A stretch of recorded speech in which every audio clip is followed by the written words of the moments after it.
Hello and welcome to the Vegan Luna podcast. I'm here sitting with an amazing lady who is so impactful into the community of Kuwait. She does many things from working in restaurants, opening up vegan restaurants, to helping animals, to even architecture, and even a meditation spiritual house that she participates in. She's an all-around good human being that has her heart set out on helping animals, helping people, and helping this planet as well as the community of Kuwait. We're sitting in one of those, if you're ever driving down Kuwait and you see one of those big, huge houses down the road, and you wonder who lives there. This is who lives there, Shaikha. So we're sitting inside a beautiful home. I'm very honored to be invited in your home and to do a podcast with you and YouTube as well.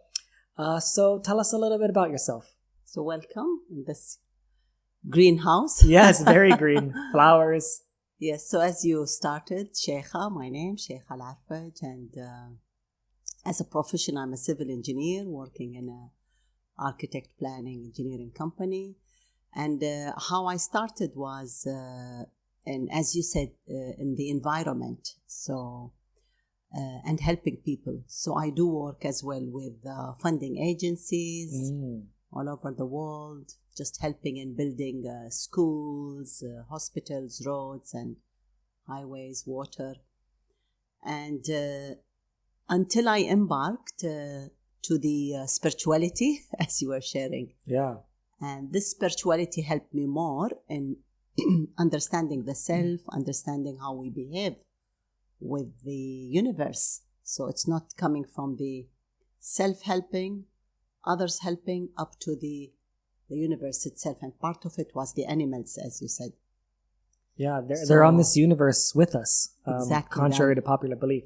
They are living with us. Yeah, they're actually here.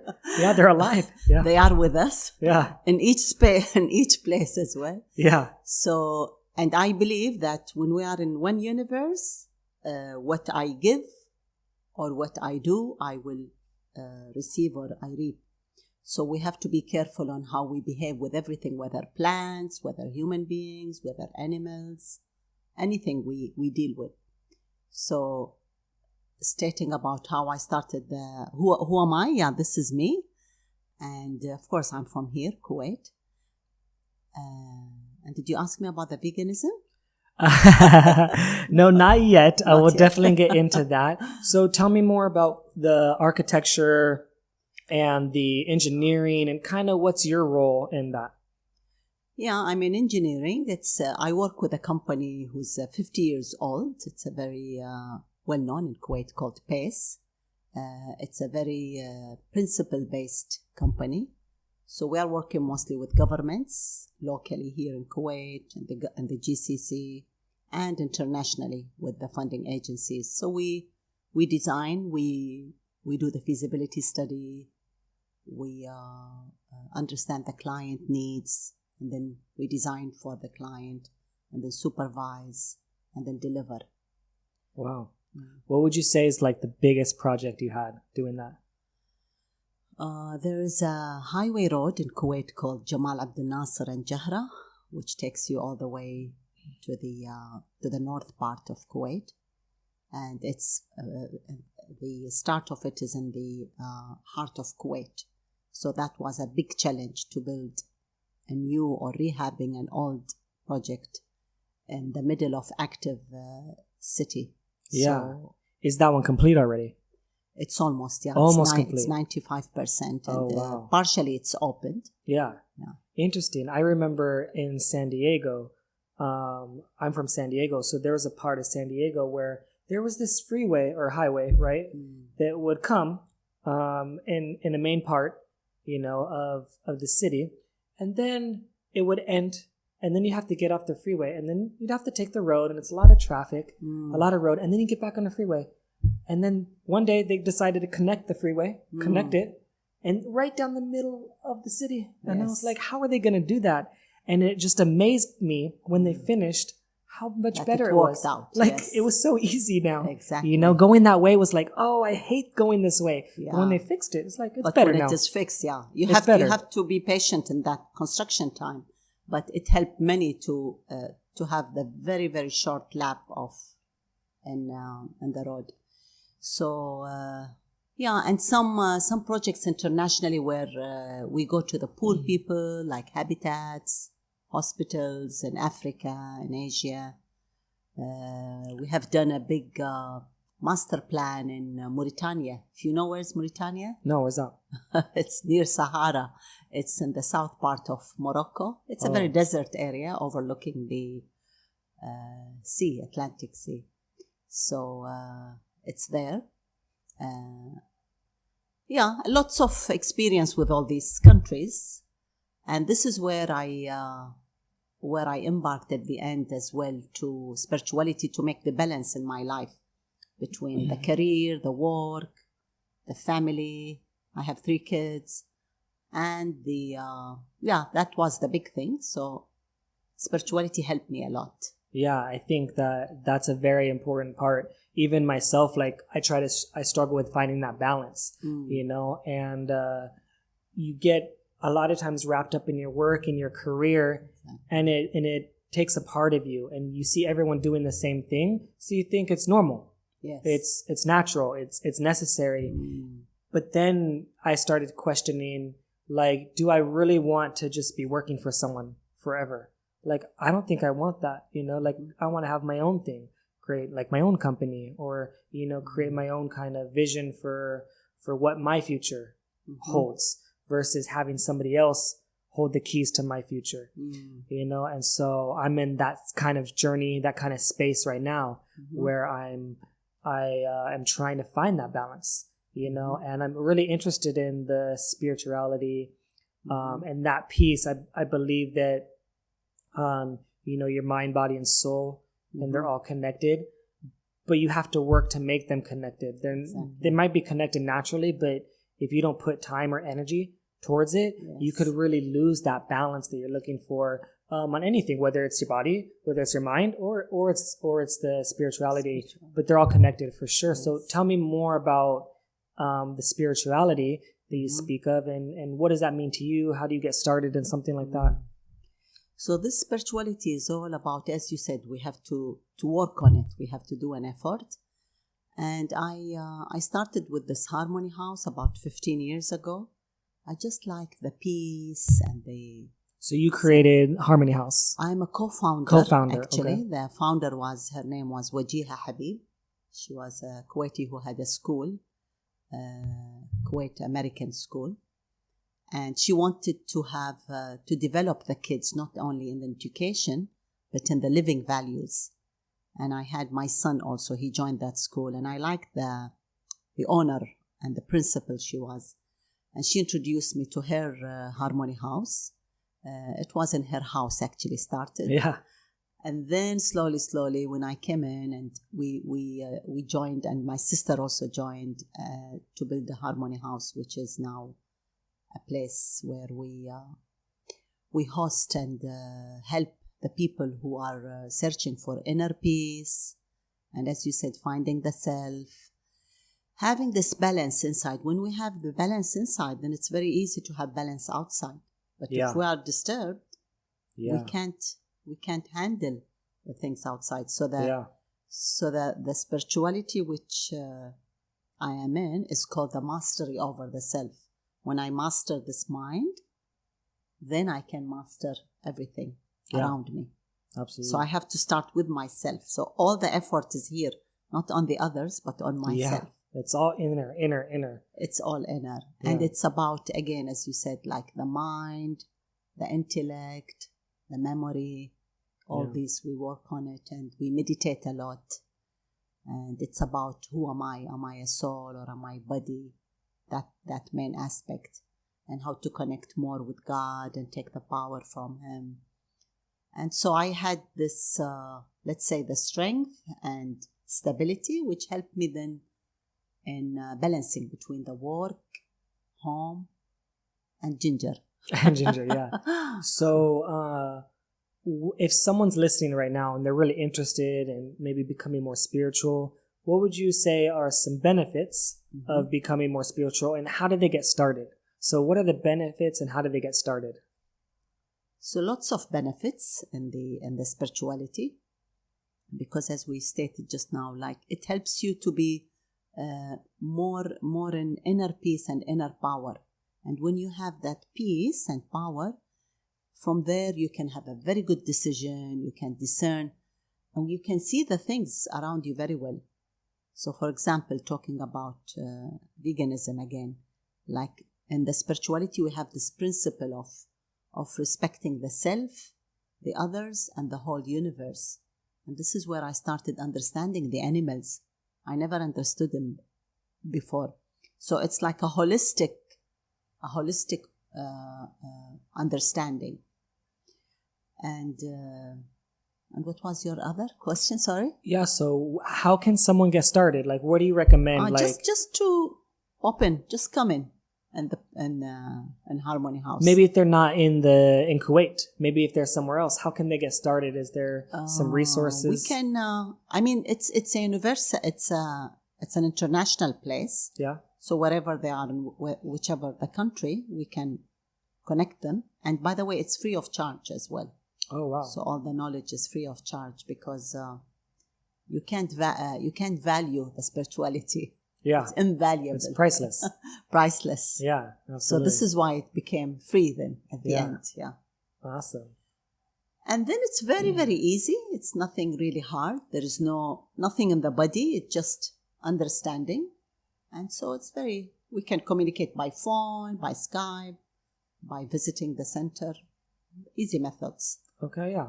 All right, so I'll put a link in the show notes for anyone that's interested. And becoming more spiritual. So you mentioned the V word, okay, veganism or vegan, and it's always like a word, like it's a very kind of polarizing word where the word vegan can really make someone happy hearing that word, or it can make someone upset, or it can make someone guilty or feel guilty, or it can make someone whatever. It has so many different emotions attached to it. And that word has so many, like sometimes very positive, meanings behind it. And also some negative, thoughts and beliefs about what that word means. And so even for myself, I'm still pretty new, a year and a half.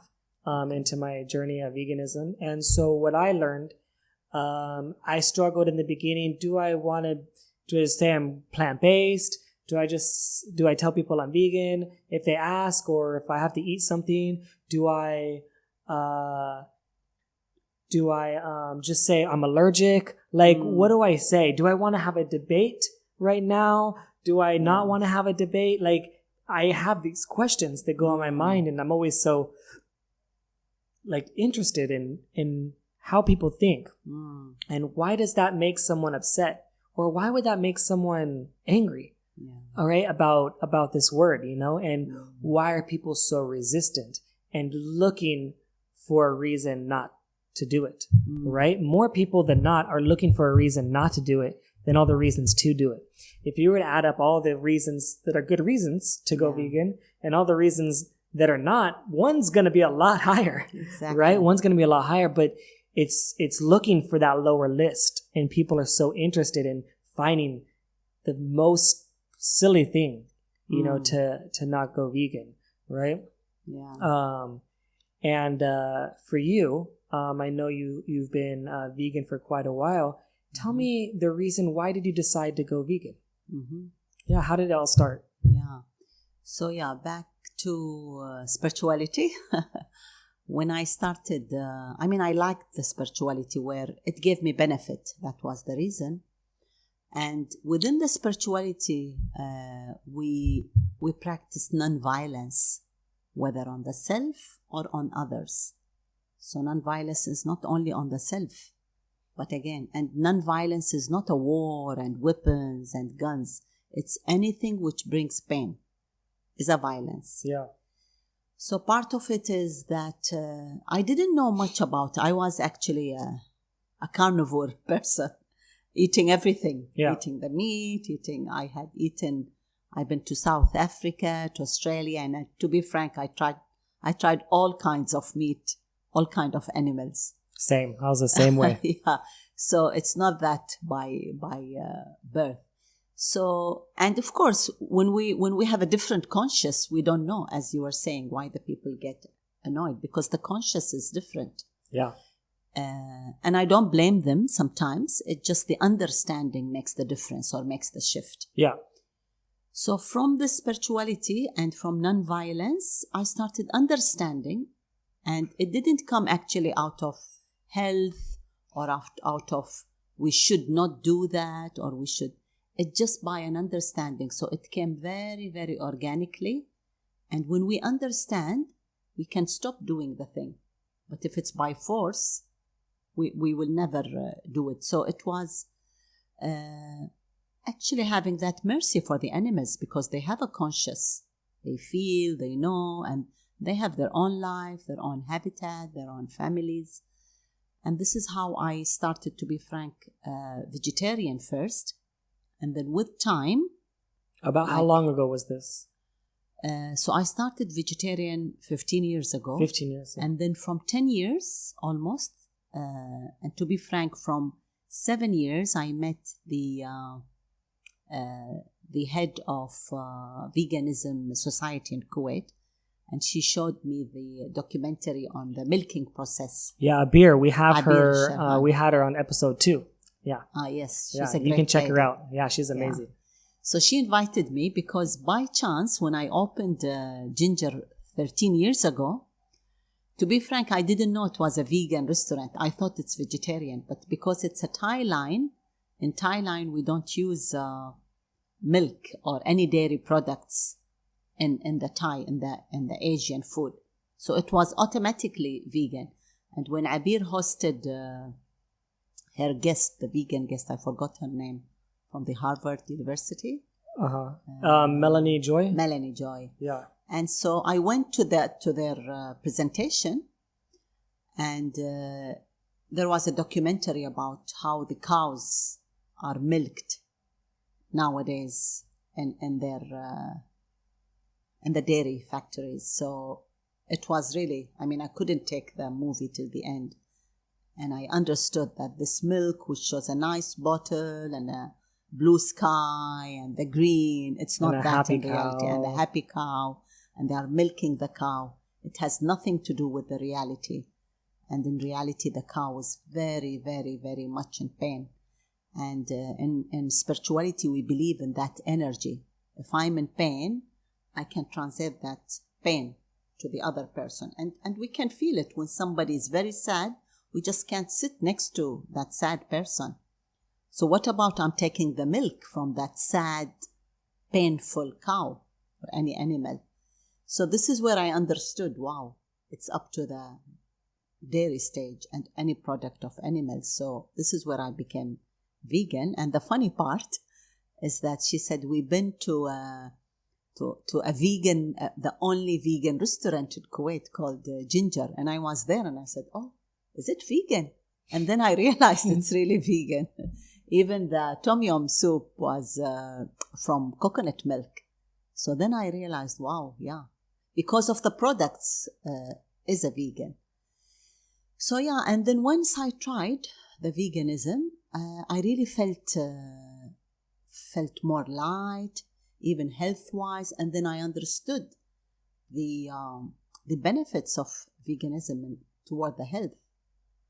To be frank, in the beginning, I had some lack of iron, and I consulted a doctor, and he said you might get anemia as at the very lightest stage of the anemia, but he gave me supplements, iron supplements, and he said within 6 months you will overcome it. But in reality, I overcome it within a month. It's the mental part. Yeah. And back to your question on the people, how do I deal with them? Whether I have allergy or... Yeah. You are right. I have my husband, my kids are all not vegetarian and non-vegan. They are still eating meat and in my house, in my kitchen sometimes. But I have to accept them. And setting an example, that's the only way people can understand. We can never tell them what's right and what's wrong until, as we started, they understand it themselves. So one of my kids, my elder daughter, she became vegetarian as well. And sometimes she's vegan, sometimes not. But at least she said, I can see the difference. And the others are in the way because they have a pet, they have a dog. And I hope they can understand it. So we can never tell them what's right and wrong, but we can show the benefits of veganism if they asked us.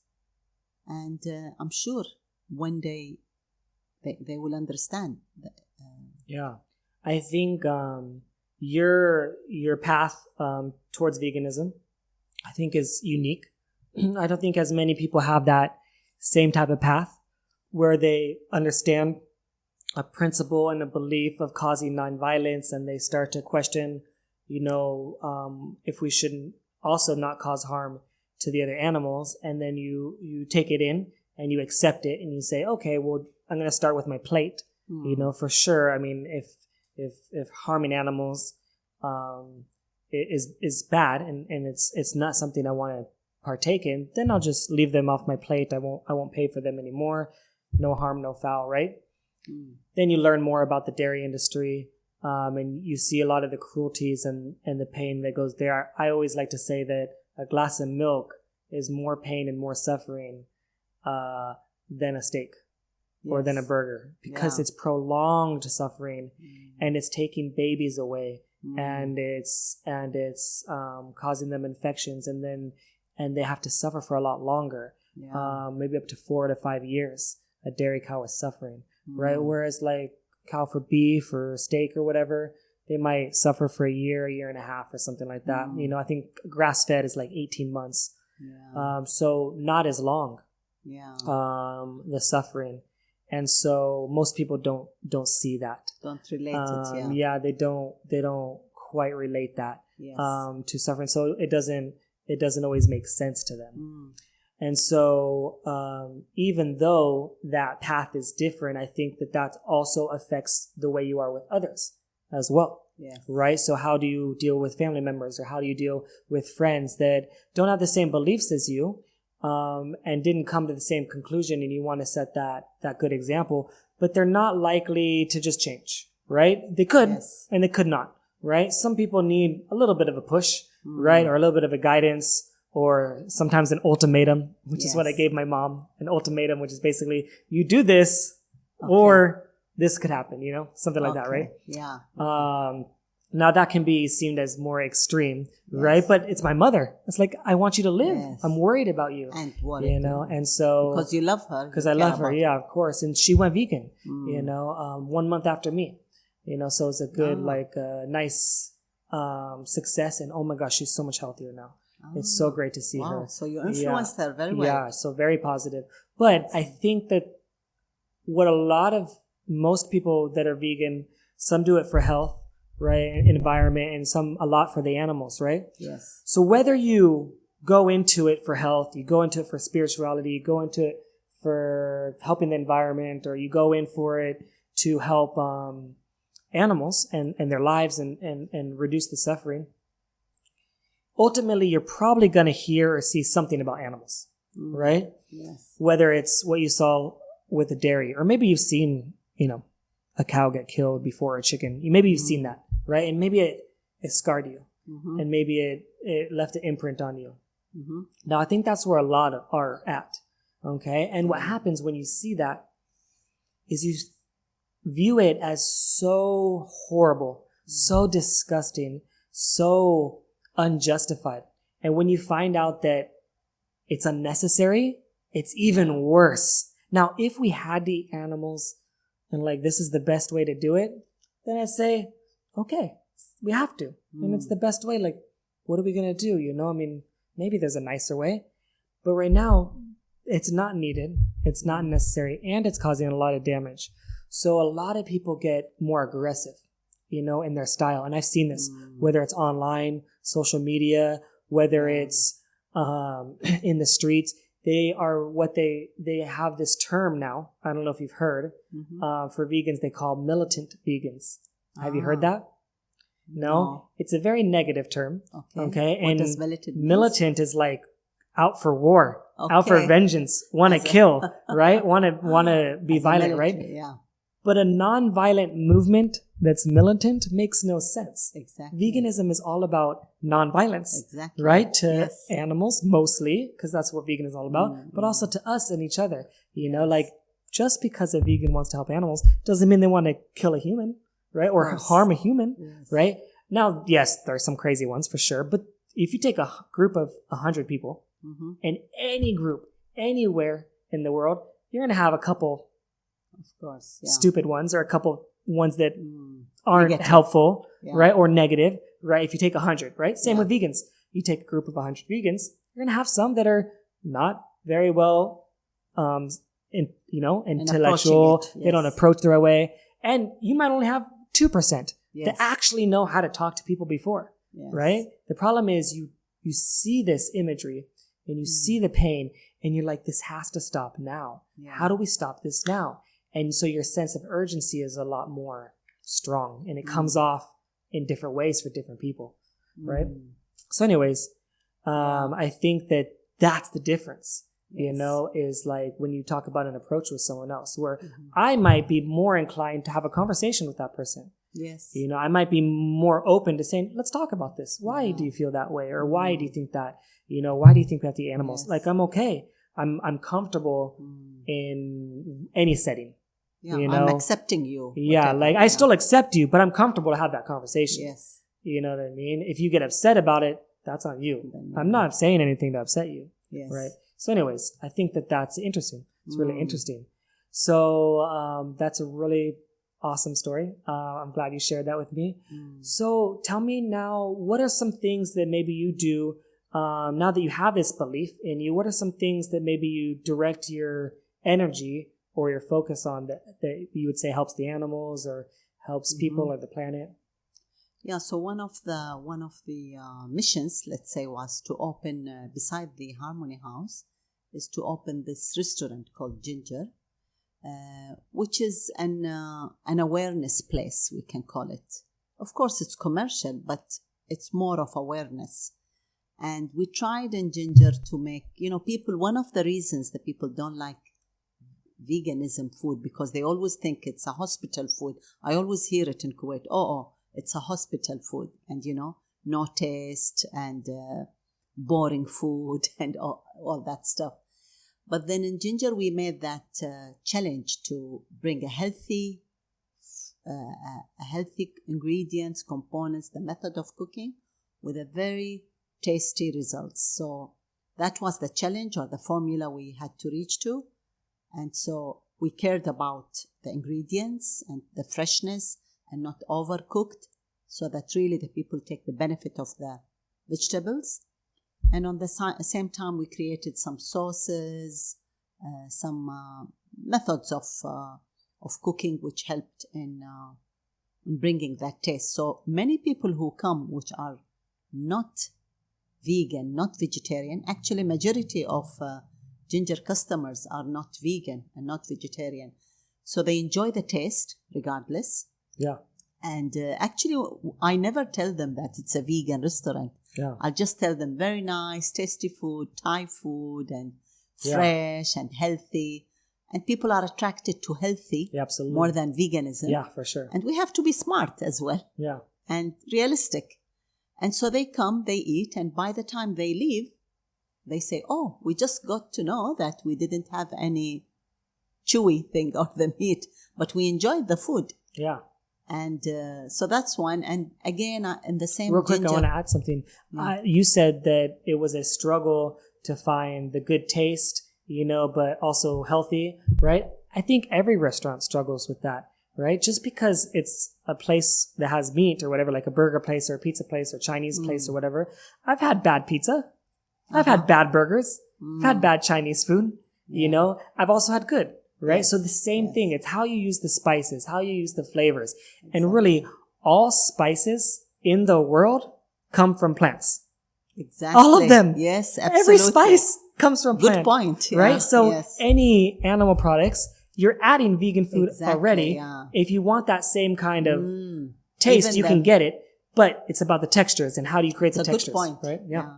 Even in the marination, starting from vinegar or lemon or black pepper, it's all plant-based. Plant-based. Yeah. Good point. Yes. So the flavors come from plants, all of it. Yeah. Yeah. Cayenne and turmeric and everything. Yeah. For me, this is really the comfort zone, we call it. Like people, why they don't take the veganism. It's because they are in their comfort zone of the meat. Of course. And so, for example, my son, he says, Mom, I love the food, but I don't find that chewy thing. So I tell him, what does chewy means? He said, as if I have not eaten anything. Like even if he has a big plate of vegetables, as long as he didn't chew his chicken or his meat, his beef, then he feels he didn't have food. But then when we started, that varieties of vegetable, and then even in the meat, I searched actually for soya, starting from Iran to Malaysia to Indonesia to all these areas to find the right soya, which can be an alternative for the meat in the taste, but not in the benefits. There is big difference in the benefit. Of course, soya has much healthier protein and the benefits. But that's how we created the shawarma for the youth people, because youth are more, they reject such food more than the elder one who cares about the health. So that's how we created soya, the vegan shawarma, or the rice with the vegan soya. Yeah. And it's like biryani, and we made kufta as well. And so they miss a lot. Yeah. And that's how we can compensate. That's one, in the food itself. Yeah. Number two, in the awareness. So we make some events, some gatherings, and I make in this house lots of gatherings with, and I invite people, and the whole buffet is a vegetarian, and they never question because they are enjoying the food, and we don't need to pretend that, oh, let me tell you, it's a vegan food, blah blah blah. We just let them, be very comfortable, and they enjoy the food. Yeah. And the third thing is really to make them understand. It's because if I love the animals, then I have to understand that if I love them, then I have to care about them. And in a very loving way, we express it and explain it to them. And that's our role now, right? I mean, that's how we bring the benefit. And I hope in this awareness statements, we can bring the benefits of the vegetables. And again, as you were sharing how the animals get hurt. I mean, I am an example. If I haven't seen the documentary, I wouldn't know that nice cup of milk would be with such pain until I understood. I have seen, I have understood, and I wanted to prevent myself. Yeah. And the good thing about something like milk, that was so easy. Like soy milk and rice milk and coconut milk, oat milk, almond, hemp milk and hazelnut milk. Like there's varieties. So many, and that one's so easy. That one always surprises me because it's so easy to make that change. Yeah, some things are harder. I mean, if you're looking for that exact same thing or something so close, and depending on where you are. Yeah. But the milk one, I just don't understand. That one I think is an easy change. Yeah. Once you taste them and I mean, you got 20 different options. You're gonna like one of them. Yeah. One of them's gonna suit you well. So yeah, that's always interesting. Yeah, and just by bringing that by bringing the dish, for example, it's a habit. Actually, having the cow milk is a habit. Yeah. So if we bring the alternative, which give the same taste or maybe tastier, so they can shift. Yeah. Absolutely. I think that food is is the most powerful thing that we have Exactly. in this change. Mhm. I think that if you can get the great food and you get people to taste it, Yes. that you can change, you can pretty much redirect a lot of minds into the right way of thinking or a better way of thinking. Whether who says one way is right or one way is wrong, maybe it's a better way of thinking. Yes. Because there's usually 4 reasons that people will continue to eat animal products. Okay, one is taste. Yes. Okay, so taste is a big one. So if you can fix the taste situation, taste texture, it's kind of combination, like you were saying, your son, because there's ways to get that same texture. Exactly. Right? Like if he wants that chicken in his bowl of food, he can get that. Yeah. But it can be a vegan chicken and it can taste exactly the same. It's possible Exactly. now. The second one is tradition. Yeah. Okay, traditional. Okay, it's my tradition. We've always done it this way. I can't tell you how many times someone has said, we've been eating animals for thousands of years. Yeah, well, we've also done a lot of horrible things thousands of years ago that we don't want to do anymore. Yes. Just because we've been doing it for a long time doesn't automatically make it okay. The other one is culture. Your culture. What you're surrounded with, right? I'm surrounded with this. I've been doing it for my whole life. This is all I know. I don't know any different. We're often scared of things that are different or things that are challenging or things that are unknown, the fear of unknown, like the first time you went flying in an airplane is probably really scary. Maybe the first time in a car was really scary. The first time of a lot of things is always really scary, right? And the last one is convenience. Yes. It's convenient. It's so much easier to go through the drive-thru at McDonald's. Yes. Go to Burger King. That's easy. I could do that. What? Only $1, only 1 KD, only 500 fills, right? It's easy, right? Yes. So those 4 things, if you can shake those 4 things, right? And usually taste is one of the most powerful, right? Yeah. You could shake those 4 things, or 2 out of the 4 or 3 out of the 4. You have a really good chance at convincing someone, to make a better choice for themselves, the animals on the planet. Try it, exactly. Like, try it a week and see what's the difference. And I have, by the way, many friends who I just told them, I will do you a package of 1 week. Just try it. You don't have to turn a vegetarian or a vegan. Just give it a try. And once they try the food, actually it's the other way around. They just say, yes, we felt the difference instantly. Yeah. I mean, for example, for my family, the bigger family, my brothers and sisters, they noticed I have less sleep, healthier, and for example, cholesterol went down. Yeah. The iron level, the B12, and all this, there is a big concern, is very good. Yeah. That's great. So, is there anything that you really want to leave anyone that's listening or that's watching? Is there like one big thing that maybe you want to leave the audience with that you just really want them to know? Maybe about you, about veganism, about spirituality. If there's something from this conversation that you don't want them to forget, what would it be? I think to try veganism and to see not only the body health, but even the soul health. Soul and the mind. And there will be a lot of contentment deep inside. It's a very deep impact in the feelings that, wow, I had made it, and I really saved the animals. And it's that feeling of no guilt, no pain. And I think the only way is by trying. And luckily in Kuwait there are many vegan restaurants available, many vegan products available in the supermarket. Yeah, it's a lot. And there is a lot of blogs and groups and people who can, the society by Abir, vegan society, they could help. There is books. So just come to this world, try it for 1 week, and I'm sure they will see the difference. That's what I would love to end this podcast. Yeah, this radio thing that we're doing, right? So if people want to find you, maybe on social media or your restaurant or anything, where can people find you? Yeah. Where? Like, how can they find you? Is there like a name, or do you just the restaurant? I'm not very good in the IT part, But in the restaurant, In the restaurant. So restaurant name is Ginger Vegan Kuwait. Ginger Vegan Kuwait. There's the website. There's the restaurant itself in Muthanna Complex. And via the Instagram, they can leave any notes. I'm available. Yeah. Okay.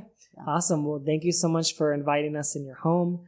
Thank you for this conversation and sharing your expertise, sharing your knowledge, and sharing your experience. I know that this will help a lot of people. So thank you so much. Thank you. Thanks for